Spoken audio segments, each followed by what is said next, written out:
Assalamualaikum warahmatullahi wabarakatuh. Sahabat Islami yang dirahmati Allah, tahukah kalian, Nabi Ilyas alaihi salam adalah seorang nabi yang disebutkan di dalam Al-Quran dan jarang sekali orang-orang membahas tentang kisahnya. Menurut sebuah riwayat, Nabi Ilyas memiliki postur badan 5 kali lebih tinggi daripada Nabi Adam alaihi salam. Dikatakan bahwasanya tinggi Nabi Ilyas mencapai 150 meter. Lantas, benarkah riwayat tersebut?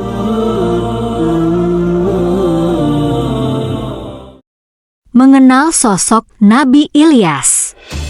Nabi Ilyas diperkirakan hidup pada tahun 910 sampai 850 sebelum Masehi. Ada perbedaan pendapat dari para ulama tentang siapakah sebenarnya Nabi Ilyas ini. Di dalam riwayat Ibnu Mas'ud, Nabi Ilyas adalah Nabi Idris. Sedangkan menurut pendapat para ulama, ahli tafsir lain mengatakan Ilyas bukanlah Idris. Ilyas adalah keturunan dari Nabi Harun bin Imran, yang tak lain adalah kakak kandung Nabi Musa bin Imran. Jika kita melihat di dalam Al-Quran Surah Al-An'am ayat 84-85, di sana disimpulkan bahwasanya hanya ada 2 kemungkinan dari mana Ilyas berasal, yaitu dia merupakan keturunan Nabi Nuh atau yang kedua, Ilyas adalah keturunan dari Nabi Ibrahim. Jika melihat dari silsilah Nabi Idris, Idris bukanlah keturunan Nuh, apalagi Ibrahim. Idris hidup dan diutus jauh sebelum kedua nabi tersebut. Jadi, pendapat sebagian besar para ulama mengatakan Ilyas bukanlah Idris, tetapi beliau adalah keturunan dari Nabi Harun alaihi salam, nabi yang berasal dari kaum Bani Israel. Imam Ibnu Katsir telah meriwayatkan dalam bukunya tentang silsilah keluarga Nabi Ilyas. Hal ini bermula dari kisah Nabi Harun, yang merupakan leluhur dari Nabi Ilyas alaihi salam. Harun diangkat menjadi nabi oleh Allah Subhanahu wa Ta'ala pada masa Nabi Musa alaihi salam. Jadi, setelah Musa diangkat menjadi nabi, Musa memohon kepada Allah Subhanahu wa Ta'ala untuk mengangkat Harun yang tak lain adalah kakak kandung Nabi Musa untuk menjadi nabi juga. Pada saat itu Nabi Musa butuh seorang juru bicara untuk berdakwah kepada kaum Bani Israel.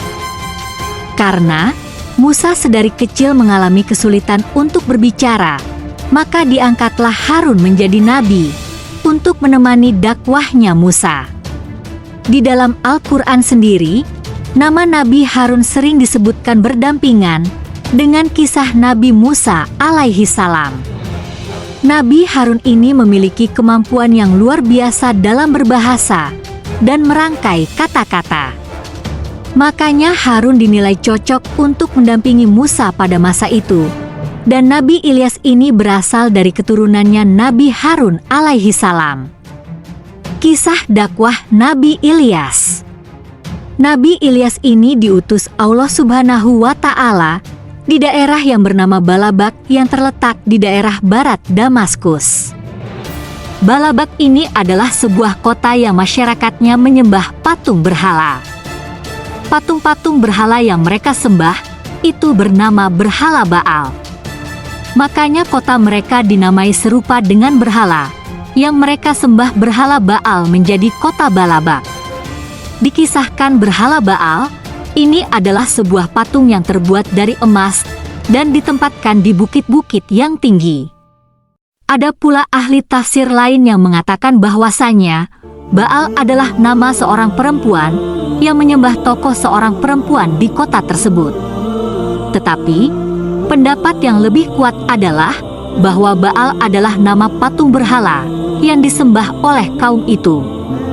Nabi Ilyas setiap hari mendakwahi kaum ini beserta raja mereka, supaya mereka semua pada bertauhid dan hanya menyembah kepada Allah Subhanahu wa Ta'ala. Tapi, rupanya mereka tidak mau mengikuti ajakan dari Ilyas. Raja dan masyarakat saat itu telah mendustakan nabi mereka. Setelah bertahun-tahun mereka didakwahi, akhirnya mereka pun merasa jengkel dan risih kepada Nabi Ilyas. Mereka menganggap Ilyas hanyalah pengganggu dan sering mengancam mereka dengan azab-azab. Ada suatu ketika anak dari sang raja mengalami sakit yang tak kunjung sembuh. Raja pun berkata pada Ilyas, "Hai Ilyas, menurutmu, apa yang harus kulakukan untuk anakku yang tengah sakit?" Kemudian Ilyas menjawab, "Tanyalah kepada berhala-berhala yang kalian sembah, siapa tahu mereka bisa membantu." Raja pun sangat kesal mendengar jawaban tersebut. Hingga pada suatu hari, raja dan rakyatnya ketika itu bersekongkol untuk mengusir Ilyas dari negeri mereka. Jadi, ketika Nabi Ilyas mendatangi mereka untuk berdakwah, kemudian mereka pun melempari Nabi Ilyas dengan batu-batu. Nabi Ilyas pun tak pernah gentar dan takut untuk terus berdakwah kepada kaumnya, supaya mereka tidak tertimpa azab dari Allah Subhanahu wa Ta'ala. Akhirnya pada suatu hari, ketakutan Nabi Ilyas pun muncul karena diketahui bahwasanya ada kabar kalau masyarakat di negeri itu mau membunuh Nabi Ilyas. Pada akhirnya, mau tidak mau Nabi Ilyas pun pergi meninggalkan negeri itu. Beliau pergi ke suatu tempat yang aman dan tinggal di sebuah gua selama pelarian itu. Jadi setiap hari Allah Subhanahu wa Ta'ala memberikan bantuannya berupa burung gagak yang membawa makanan untuk sang nabi.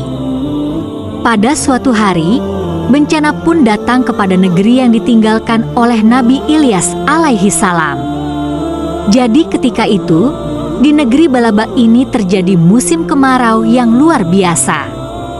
Dikisahkan musim kemarau itu terjadi selama 3 tahun berturut-turut. Tak ada hujan sama sekali yang turun, hingga tanah pun menjadi gersang dan cuaca menjadi luar biasa panas. Penduduk kota Balabak yang tidak sanggup bertahan akibat kemarau itu. Mereka mati satu persatu karena tak ada makanan dan minuman. Para penduduk negeri itu beranggapan bahwa bencana ini merupakan bencana yang ditimpahkan oleh berhala Baal karena Nabi Ilyas telah berdakwah di negeri mereka. Kemudian, mereka pun bersama-sama pergi mencari Nabi Ilyas dan ingin membunuh Nabi Ilyas supaya musibah di negerinya segera berakhir. Akhirnya, mereka pun mendapati tempat persembunyian dari Nabi Ilyas. Tapi saat itu Nabi Ilyas pun telah melarikan diri, karena beliau tahu saat itu ada segerombolan orang dari negeri Balabak yang hendak datang ke gua di mana Ilyas tinggal.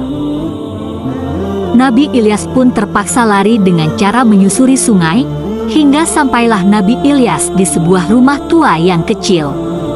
Lalu Nabi Ilyas pun mengetuk pintu rumah itu dan mengucapkan salam.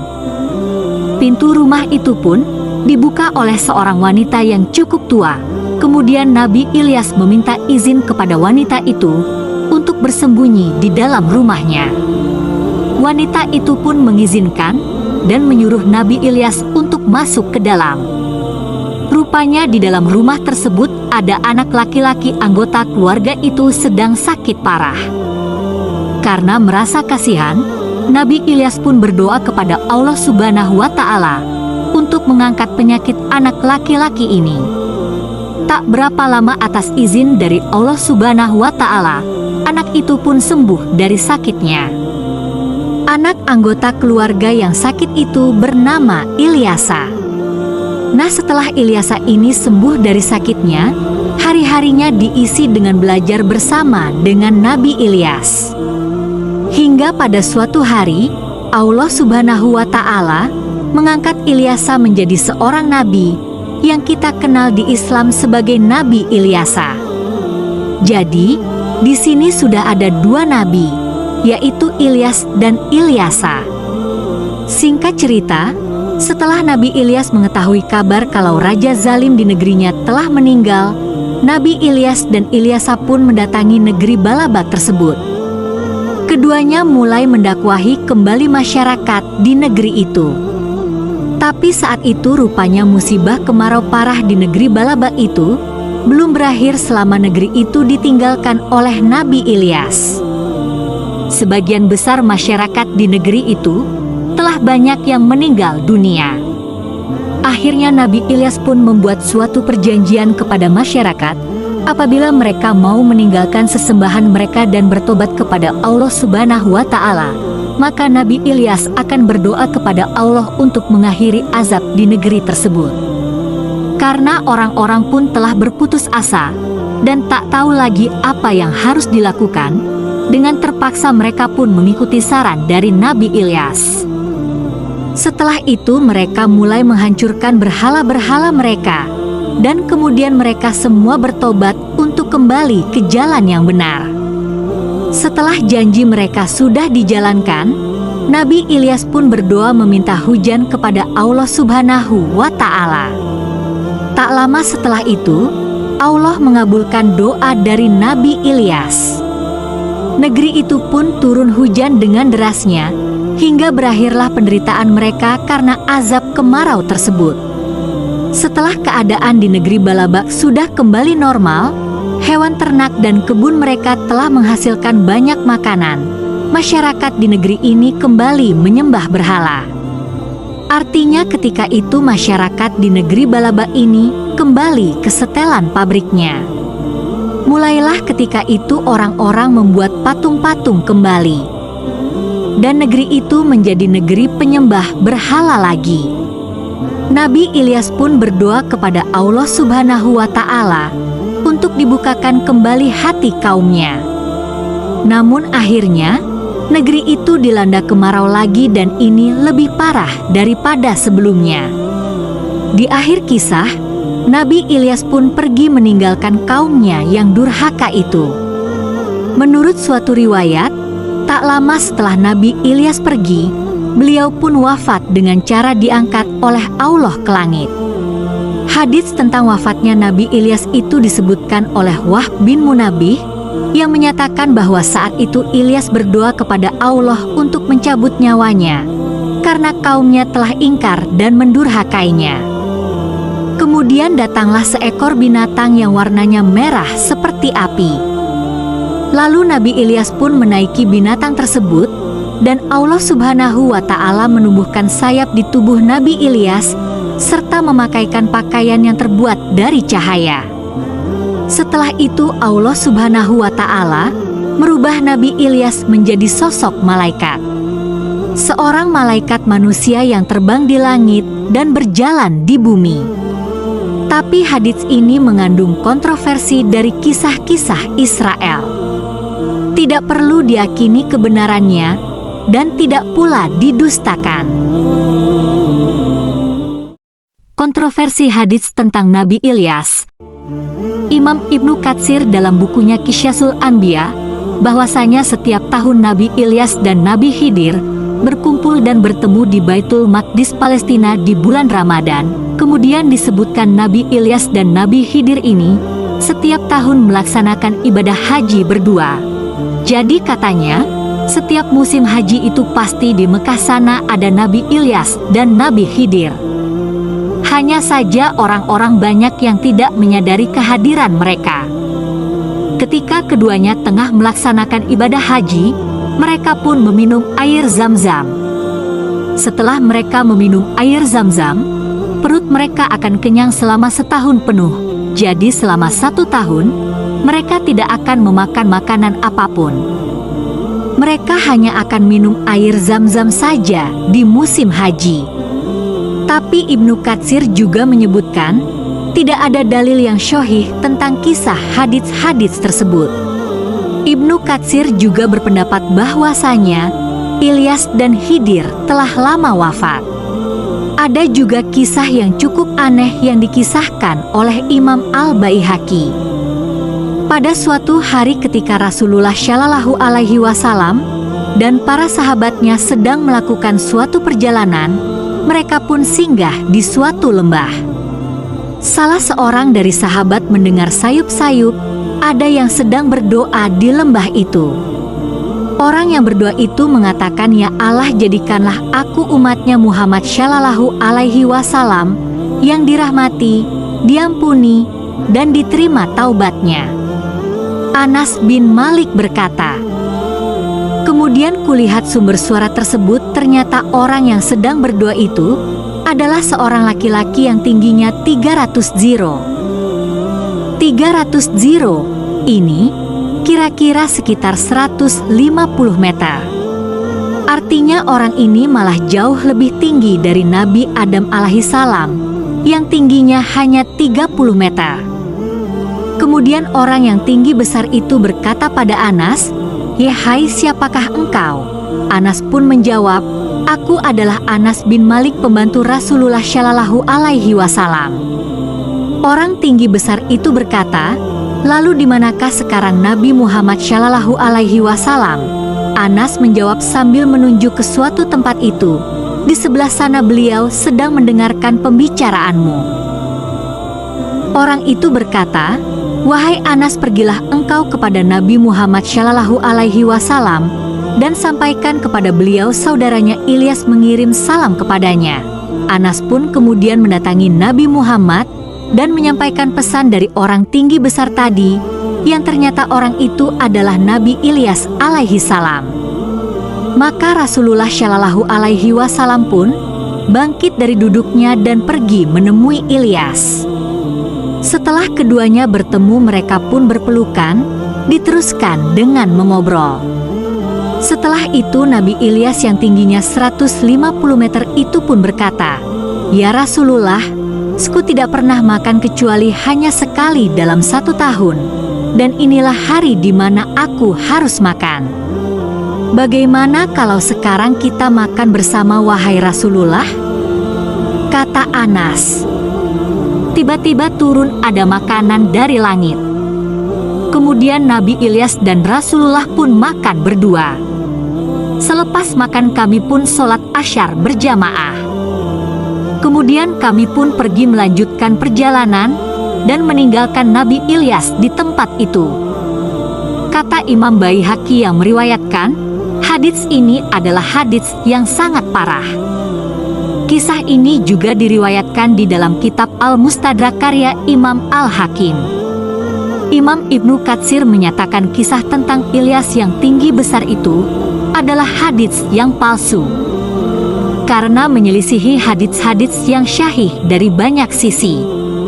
Imam Ibnu Katsir juga memberi contoh dalam hadits syahih, Rasulullah Shallallahu Alaihi Wasallam pernah bersabda, "Sesungguhnya Allah menciptakan Adam yang tingginya 60 hasta.